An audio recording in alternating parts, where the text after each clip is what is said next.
এখন থেকে আমরা চাইলে আমাদের মোবাইল ফোন দিয়ে তোলা যে কোনো নরমাল ছবির ব্যাকগ্রাউন্ড মাত্র এক ক্লিকে ব্লার করে ফেলতে পারবো Adobe Lightroom অ্যাপটি দিয়ে। Adobe Lightroom অ্যাপটির নতুন আপডেটে এই ফিচারটি যুক্ত করা হয়েছে, আর আমরা সবাই জানি যে Adobe Lightroom অ্যাপটি কতটা পাওয়ারফুল। তো এখন থেকে কিন্তু আপনি চাইলে যে কোনো নরমাল ছবির ব্যাকগ্রাউন্ডে কিন্তু মাত্র এক ক্লিকে ব্লার করে ফেলতে পারবেন। আপনার কোনো প্রকার DSLR ক্যামেরা কেনার প্রয়োজন নেই যদি আপনি মাঝে মাঝে ফটো তুলতে পছন্দ করেন। সো ভিডিওটি সবার জন্য খুবই ইন্টারেস্টিং এন্ড খুবই ইম্পর্টেন্ট হতে যাচ্ছে। তো গাইস, ভিডিওটি শুরুর আগে ছোট্ট একটা রিকোয়েস্ট, ভিডিওতে লাইক দিয়ে চ্যানেলটি সাবস্ক্রাইব করে দিবেন। যারা ফেসবুক পেজ থেকে দেখছেন অবশ্যই পেজটি ফলো দিয়ে ভিডিওটি শেয়ার করে দিবেন। গাইস, কথা না বাড়িয়ে আমাদের মোবাইল স্ক্রিনে চলে যাই। অলরেডি গাইস চলে আসলাম মোবাইল স্ক্রিনে। তো আপনার প্রথম কাজ হচ্ছে আপনার মোবাইল ফোনে যদি অ্যাপটি ইনস্টল না থাকে তাহলে আপনারা গুগল প্লে স্টোরে গিয়ে অ্যাপটি ইনস্টল করে নেবেন, আর যদি অলরেডি ইনস্টল থাকে তাহলে কিন্তু আপনাকে অ্যাপটি আপডেট দিয়ে নিতে হবে।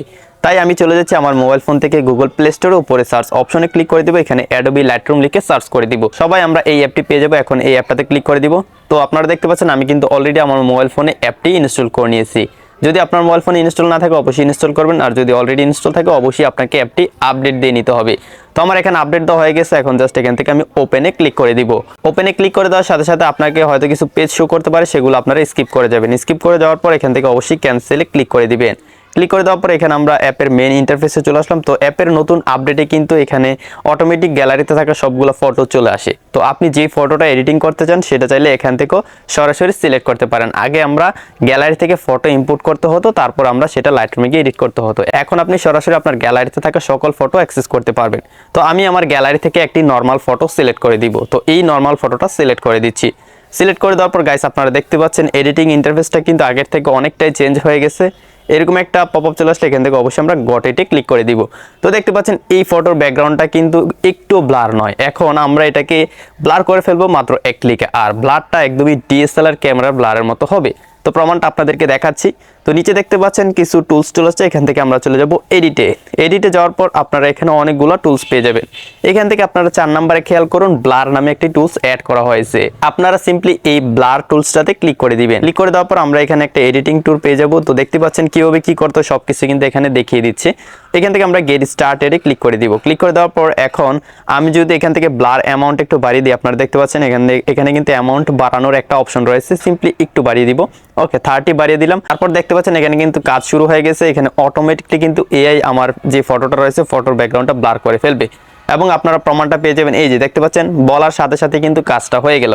এখন আমি যদি ব্লার অ্যামাউন্ট একদমই 100 করে দেই, আপনারা গাইস অবশ্যই দেখতে পাচ্ছেন যে DSLR ক্যামেরা দিয়ে তুললে ছবি যেরকম ব্যাকগ্রাউন্ড ব্লার হয়, সেম ব্লারটা কিন্তু এখন লাইটরুম অ্যাপটি দিয়ে আমি করতে পারতেছি। এবং আপনারা দেখতে পাচ্ছেন কত সুন্দরভাবে ব্লারটা হয়েছে। এখানে কিন্তু দেখে বুঝে যাচ্ছে না যে এটা এডিট করে, এটা দেখে মনে হচ্ছে যেন DSLR ক্যামেরা দিয়ে তোলা। তো এখানে আরো কিছু ইন্টারেস্টিং ব্যাপার আছে, সেটা দেখায়নি। যেমন আমরা ব্যাকগ্রাউন্ডে যেই ছোট ছোট বাবলগুলো দেখতে পাচ্ছি, এগুলো কিন্তু চাইলে চেঞ্জ করতে পারি। প্রথমে রয়েছে সার্কেল। তো সার্কেল অটোমেটিক সিলেক্ট করা থাকে। আমি যদি বাবলে ক্লিক করি, আপনারা দেখতে পাচ্ছেন পিছনের যে বুকিগুলো এগুলো কত সুন্দর হয়ে গেছে, এবং এগুলা শেপগুলো কিন্তু আমি চাইলে চেঞ্জ করতে পারি। এই যে এখানে খুবই সুন্দর সুন্দর শেপ রয়েছে, আপনার যেটা পছন্দ সেটা আপনারা সিলেক্ট করতে পারেন। তো একদম যে শেষে যেটা রয়েছে সেটাই আমি সিলেক্ট করি, কারণ এই ব্লারটা মূলত সোনি ক্যামেরাতে ফটো তোলার পর যেরকম ব্যাকগ্রাউন্ড ব্লার হয় সেম ব্লারটা কিন্তু এখানে দিয়ে দেয়। তো একদম শেষে যেটা আছে সেটা সিলেক্ট করে দিলেও খুবই সুন্দর লাগে, এবং 2 নম্বরটা সিলেক্ট করে দিলে খুবই সুন্দর লাগে। এই দুইটা থেকে যে কোনো একটা আপনারা সিলেক্ট করবেন, তাহলে আপনার ফটোটা একদমই ন্যাচারাল মনে হবে, মানে DSLR ক্যামেরাতে তুলেছেন এরকম সবাই মনে করবে।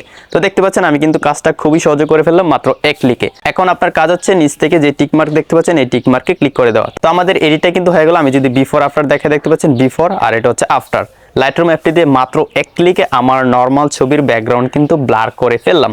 প্রমাণটা কিন্তু আপনারা অবশ্যই দেখতে পেয়েছেন। তো এখন আপনার এই ছবিটা সেভ করার জন্য উপরে যে একটা শেয়ার অপশন দেখতে পাচ্ছেন, সিম্পলি এই শেয়ার অপশনে ক্লিক করে দিবেন। ক্লিক করে দেওয়ার পর এখানে আপনার কিছু লেখা পেয়ে যাবেন। নিচে দেখতে পাচ্ছেন এখান থেকে সেভ কপি টু ডিভাইস লেখাটাতে ক্লিক করে দিলে কিন্তু আপনার ফটোটি গ্যালারিতে সেভ হয়ে যাবে। আই হোপ গাইস সম্পূর্ণ ভিডিওটি দেখে আপনারাও শিখে গেছেন কিভাবে এখন থেকে লাইটরুম অ্যাপটি দিয়ে মাত্র এক ক্লিক আপনার যে কোনো নর্মাল ছবির ব্যাকগ্রাউন্ড ব্লার করে ফেলবেন। যদি আজকের ভিডিওটি হেল্পফুল মনে হয় তাহলে অবশ্যই ভিডিওটিতে লাইক দিয়ে দিবেন, চ্যানেলটি সাবস্ক্রাইব করতে ভুলবেন না, আর যারা ফেসবুক পেজ থেকে দেখছেন পেজটি ফলো দিয়ে ভিডিওটি শেয়ার করতে একদমই ভুলবেন না। সো গাইস দেখা হচ্ছে নেক্সট ভিডিওতে নতুন কিছু নিয়ে। ততক্ষণ সবাই ভালো থাকুন, সুস্থ থাকুন। আল্লাহ হাফেজ।